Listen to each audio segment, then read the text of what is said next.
નમસ્કાર દર્શક મિત્રો, ધ લોકસત્તા શોમાં આપનું સ્વાગત છે। ભારત અને યુનાઇટેડ આરબ અમીરાત એટલે કે યુએઈના સંબંધોમાં એક નવો અધ્યાય ઉમેરાયો છે।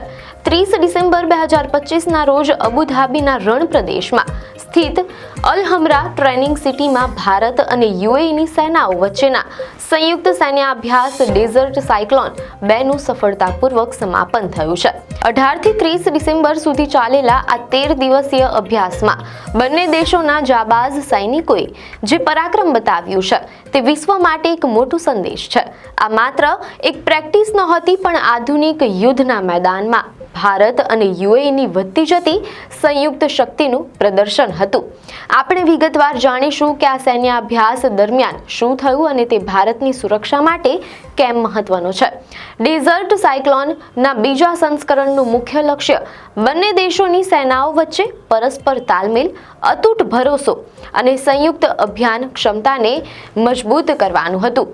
મીડિયા અહેવાલો અનુસાર આ અભ્યાસમાં ખાસ કરીને અર્બન ઓપરેશન્સ એટલે કે શહેરી વિસ્તારોમાં કેવી રીતે કાર્યવાહી કરવી અને સંયુક્ત રાષ્ટ્ર યુએન હેઠળ શાંતિ અભિયાનોમાં સાથે મળીને કેવી રીતે કામ કરવું તેના પર ખાસ ધ્યાન કેન્દ્રિત કરવામાં આવ્યું હતું। ભારતની મેકેનાઇઝ્ડ ઇન્ફન્ટ્રી અને યુએઈની ભૂમિ સેનાએ રણની આકરી ગરમીમાં ખભે ખભા મિલાવીને યુદ્ધની નવી રણનીતિઓ ઘડી હતી। આ સૈન્ય અભ્યાસ માત્ર બંદૂકો ચલાવવા પૂરતો મર્યાદિત નહોતો, પરંતુ તેમાં માનસિક અને ટેકનિકલ તાલીમ પર પણ ભાર મૂકવામાં આવ્યો હતો। સૈનિકોને ક્લાસરૂમમાં બેસાડીને આધુનિક યુદ્ધના સિદ્ધાંતો સમજાવવામાં આવ્યા અને ત્યારબાદ મેદાન પર તેનું પ્રદર્શન કરાયું, તેમ અહેવાલોમાં જાણવા મળેલ છે। સૈનિકોએ શહેરી યુદ્ધની મૂળભૂત તકનીકો શીખી, જેમાં ઇમારતોમાં તલાશી લેવી અને સંતાયેલા દુશ્મનોનો સફાયો કરવો જેવી જટિલ કાર્યવાહીઓનો સમાવેશ થતો હતો। આ સિવાય આધુનિક સમયના સૌથી મોટા જોખમ એટલે કે આઈઈડી વિસ્ફોટકોથી કેવી રીતે બચવું અને ઘાયલ સૈનિકોને યુદ્ધના મેદાનમાંથી સુરક્ષિત રીતે બહાર કાઢીને પ્રાથમિક સારવાર કેવી રીતે આપવી તેની પણ ગહન તાલીમ આપવામાં આવી હતી। ડેઝર્ટ સાયક્લોન 2 દરમિયાન હેલિકોપ્ટર દ્વારા કરવામાં આવતા ઓપરેશન અને એર એસોલ્ટ એટલે કે આકાશમાંથી સીધા દુશ્મન પર ત્રાટકવું તે દ્રશ્યો રૂવાડા ઊભા કરી દે તેવા હતા। ભારતીય અને યુએઈની સેનાઓએ પ્લાટૂન સ્તર પર સંયુક્ત અભ્યાસ કર્યો।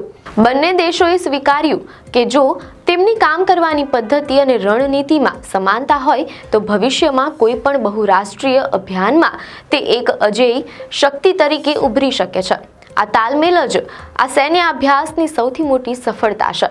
મીડિયા અહેવાલો અનુસાર આ મહત્વપૂર્ણ યુદ્ધાભ્યાસમાં ભારતીય સેનાના લગભગ 45 અતિકુશળ જવાનોએ ભાગ લીધો હતો, જે મુખ્યત્વે ભારતની પ્રતિષ્ઠિત મેકેનાઇઝ્ડ ઇન્ફન્ટ્રી રેજિમેન્ટમાંથી આવ્યા હતા। બીજી તરફ યુએઈની ભૂમિ સેનાની મેકેનાઇઝ્ડ ઇન્ફન્ટ્રી બટાલિયનના જવાનોએ તેમની સાથે પ્રેક્ટિસ કરી હતી। આ જવાનોએ આક્રમક અને સંરક્ષણાત્મક બંને પ્રકારના ઓપરેશનમાં પોતાની તૈયારીઓનું પ્રદર્શન કર્યું હતું। જ્યારે ભારતીય જવાન રણની ધરતી પર આગળ વધતા હતા ત્યારે તેમની પાસે રહેલી આધુનિક ટેકનોલોજી અને વર્ષોનો અનુભવ જોઈને યુએઈના સૈનિકો પણ પ્રભાવિત થયા હતા। આ આંકડા ભલે નાના લાગે, પણ જે ક્ષમતા અને ટેકનિકની આપલે થઈ છે તે લાખો સૈનિકોને માર્ગદર્શન આપી શકે તેવી છે।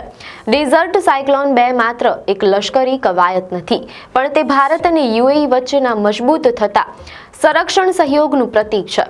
મધ્ય પૂર્વના દેશોમાં ભારતની વધતી જતી સૈન્ય હાજરી એ વ્યૂહાત્મક રીતે ખૂબ જ મહત્વની છે। આ અભ્યાસથી બંને સેનાઓ વચ્ચેની મિત્રતા ગાઢ બની છે અને ભવિષ્યમાં જો કોઈ સુરક્ષા કટોકટી સર્જાય તો બંને દેશો એકબીજાની મદદ કરવા માટે તૈયાર છે। મીડિયા અહેવાલો અનુસાર આ સૈન્ય અભ્યાસનું સમાપન એક ભવ્ય સમારંભ સાથે થયું, જેમાં બંને દેશોના ઉચ્ચ અધિકારીઓએ હાજરી આપી હતી અને ભારતીય તિરંગો અને યુએઈનો ધ્વજ સાથે મળીને લહેરાયા હતા।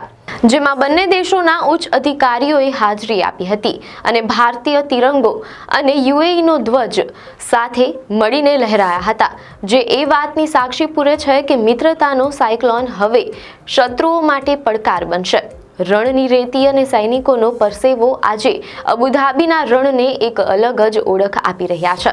ભારત અને યુએઈએ સાબિત કરી દીધું છે કે જ્યારે બે શક્તિશાળી લોકશાહી અને સ્થિર દેશો સાથે મળે છે ત્યારે સુરક્ષાનું એક નવું કવચ તૈયાર થાય છે। આપને માહિતી સારી લાગી હોય તો વિડીયોને લાઈક અને શેર કરજો, ચેનલને સબસ્ક્રાઇબ કરજો।